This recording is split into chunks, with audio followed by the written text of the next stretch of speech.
সাইয়েদনা মুসা আলাইহিস সালাম জিজ্ঞেস করলেন, ইয়া রাব্বি, আল্লাহ আপনার কি ঘুমে ধরে না?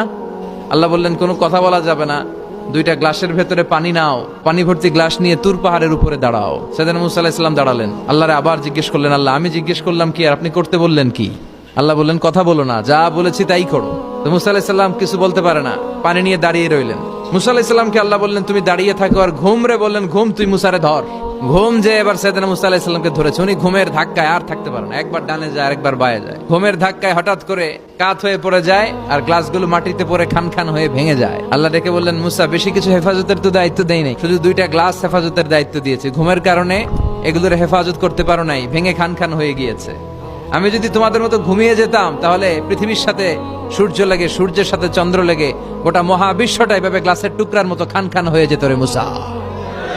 এজন্য লা তাখুযুহু সিনাতু ওয়ালা নাওম, আমার ঘুমেও ধরে না, ঘুমের আগে যে তন্দ্রা আসে ওইটাও ধরে না।